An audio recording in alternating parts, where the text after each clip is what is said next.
Hi, my name is Mel, and the following presentation and video will cover essential aspects of monitoring and reporting faults within an ICT infrastructure. We'll explore key concepts, tools, procedures, and reporting strategies and future advancement to ensure efficient fault management. And look, we can get into fault resolution later, but this is just sort of how you would, very basic, how you would monitor and report faults, okay? So look, today we will begin by understanding ICT, which is, information communications technology, infrastructure, and fault management fundamentals. Then we will discuss monitoring tools and techniques, followed by fault detection and diagnosis procedures. Then we'll cover effective fault reporting strategies. Finally, we'll look at continuous improvement and future trends in the field. This section explains key components of ICT infrastructure, different types and causes of faults in ICT systems, and why timely fault detection is critical for maintaining system reliability and performance. ICT infrastructure includes hardware, software, networks, data centers, and cloud resources. Understanding these components is vital to effectively monitor and manage faults that may arise in any part of the system. So it can be to do with just computers or communications or any of that. So this is something that really needs to come.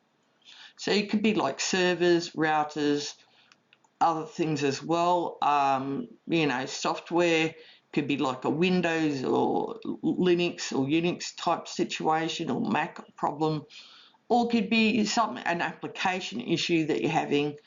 Networks and data transmission, cloud resources, there's all sorts of things that could be problems. All right, and you need to have good mechanisms to fix this. Faults can be hardware failures, software bugs, network disruptions, or configuration errors. Causes range from aging components and human error to cyber attacks and environmental factors. Yep. And all of that is definitely true, okay? And there can be more issues too as well. But look, you need, like most places that have an ICT department, have a ticketing system, okay?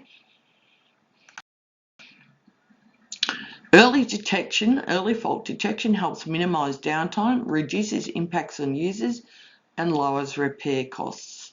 It supports proactive maintenance and improves overall system resilience. Yep.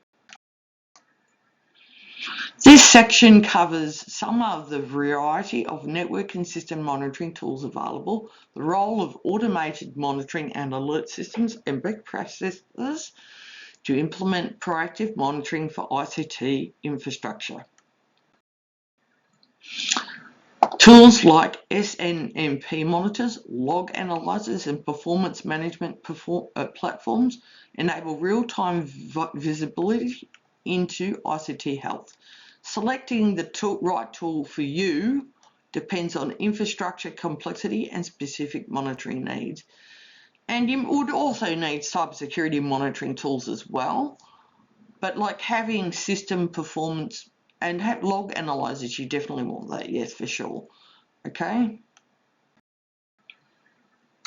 Automated systems continuously check on system status and trigger alerts on anomalies. So automated systems are great, but you do need people overviewing them, okay? You can't just rely on them to do everything. They are great and they do save people in IT and cybersecurity a lot of time and effort, but you do need people to monitor the automated system. So this does reduce manual oversight and allows faster response to potential faults. Yeah. Implement regular health checks. You certainly should. Establish threshold-based alerts. So you can say, that can be any threshold you want. So when performance of the system, like too much memory or too much CPU usage, okay, because that could be a fault, that could also be a cybersecurity issue. So integrate monitoring across platforms and maintain clear documentation to assure fault monitoring that is effective. Yeah, you do want that. You've got to have up-to-date documentation that supports troubleshooting and knowledge sharing. So you could have you would have a database and all faults that people who are working in IT could look up how they resolved in the past to see how they might resolve it now. And if it's a new fault, they can write in as much information as they can. And then when you know what you're doing to analyze a fault should also be put into these, issue databases. And you can have a frequently asked questions for users to look at and things like that. Okay. In this section, we delve into practical steps for identifying and isolating faults, how to use logs and diagnostic data effectively, and the escalation protocols that ensure timely support and resolution. So look, escalation could be especially in a help desk, but any type of engineering or IT cybersecurity issue.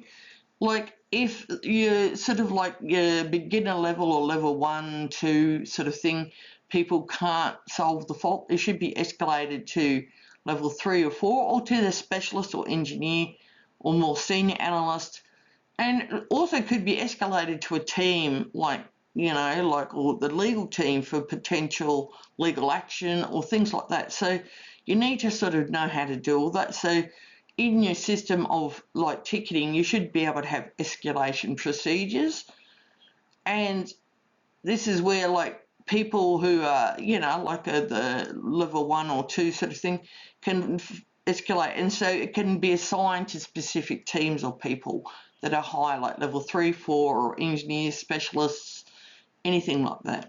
Okay. Start with symptom identification. Verify fault occurrence, isolate affected components, and confirm root cause to facilitate targeted repair actions. So when a fault occurs, say if you're getting a report of a fault from someone else, you want to get as much details about what they're seeing, what sort of issues are they having, and then you can, if you can, remotely go into the systems, verify that that's what the issue is. So try and isolate any affected components and confirm a root cause that will help repair the system. And look, sometimes you might not be able to do all of those steps because confirming the root cause might actually have to be by a technician on site or an engineer, a specialist, or something else, okay? But this is what you want to do for identifying and isolating a fault. Logs provide a historical records of events and errors. Analysing them alongside diagnostic tools will help pinpoint fault origins and patterns critical for resolution. And also, logs are very important for auditing and also important for digital forensics or to check for compliance with any legal or regulations or any policies by the organisation for that matter. Okay.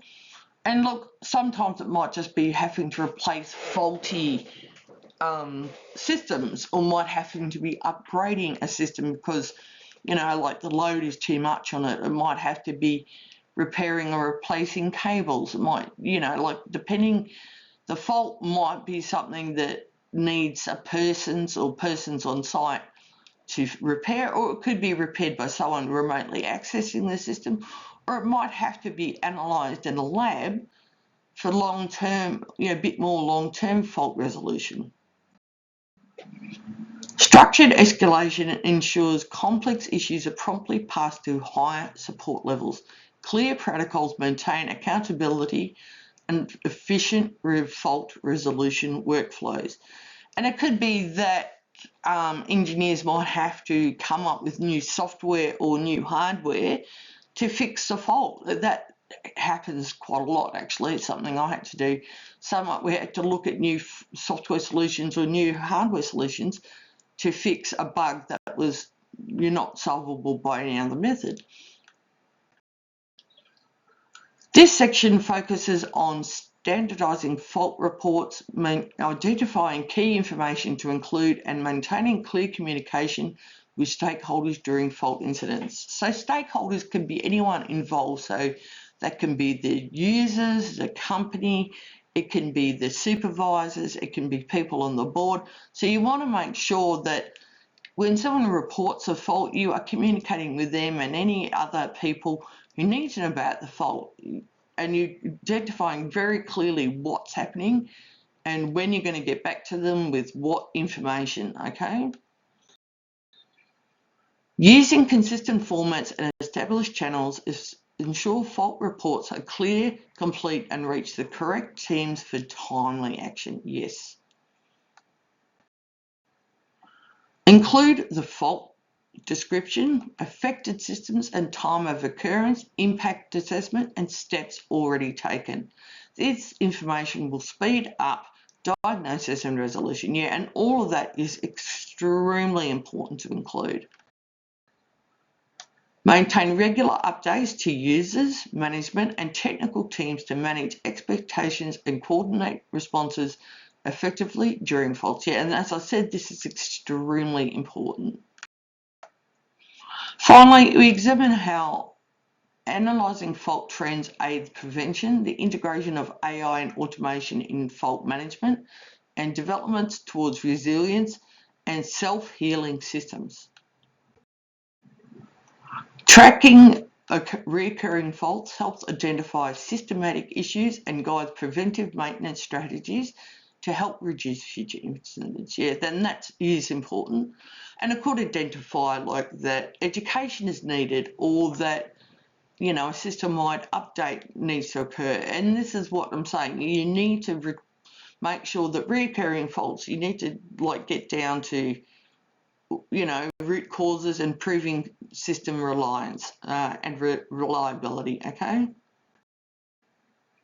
AI-powered tools can predict faults, automate diagnosis, and accelerate responses, enhancing overall fault management effectively. Yeah, look, AI is good in that regard, but you still do need humans to oversee it because AI do make mistakes, okay, and it's not perfect.